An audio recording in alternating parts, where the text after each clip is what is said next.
I would like to explain something in this video, and that is, I'd like to explain why people like Hitler. How, you ask, can people actually like a monster like Adolf Hitler in 2026?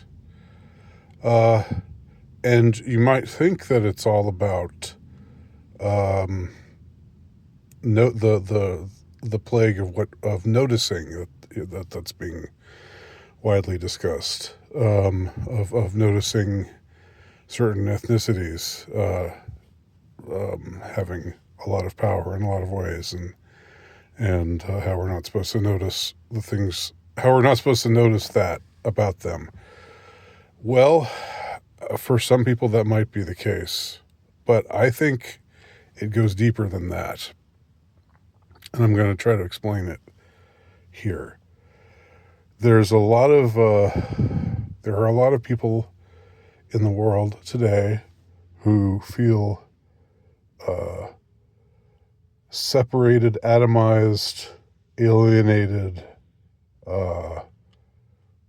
and who don't feel that anything out there really represents them. And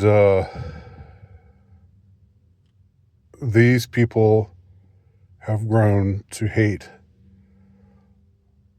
the world that surrounds them, to hate the culture that surrounds them, to hate the scolding voices of the culture that surrounds them.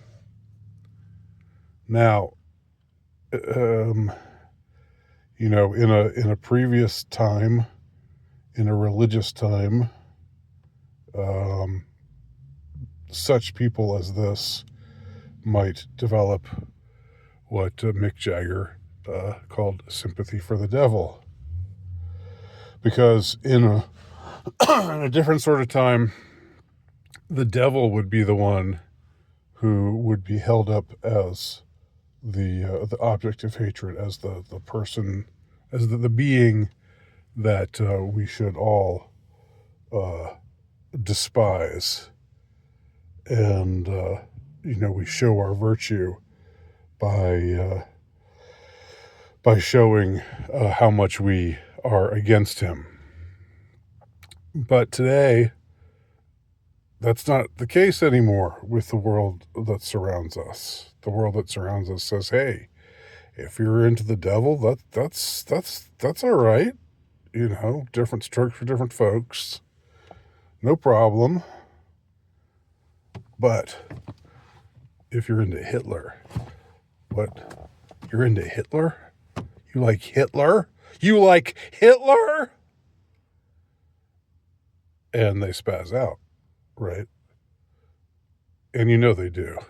They do.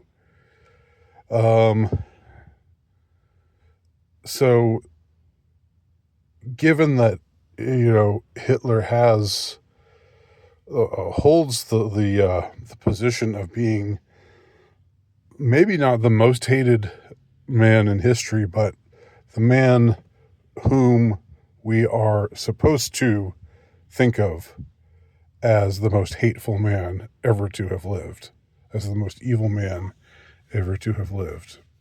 Which, if you look at history objectively, is just, without going to bat for the Austrian painter, and without trying to excuse anything that he did, that's just a wildly inaccurate and wildly skewed perspective on things. So it's as though he occupies this space of, if you want to please the world, if you want to show that you're a good person to the world that surrounds you, then you need to hate Hitler. You need to hate him more than any other person who's ever lived. You need to see him as more evil than any other person who's ever lived. So how does a person who is thoroughly alienated from the world that surrounds us, from the culture that surrounds us, how does he react to something like that? He reacts by liking Hitler,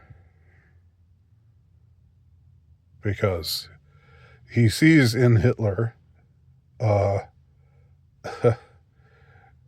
accurately or inaccurately, he sees a kindred spirit in Hitler.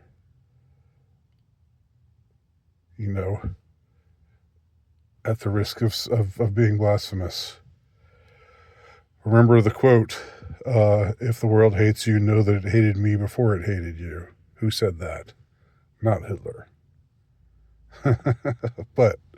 But I'm saying, psychologically speaking, the way this mechanism works, the way that the alienated mind works, then it associates everything that the world hates with Hitler. And if you hate the world, then and the world hates Hitler, ergo, you can fill in the blank. You can finish that syllogism yourself. So that's why people like Hitler.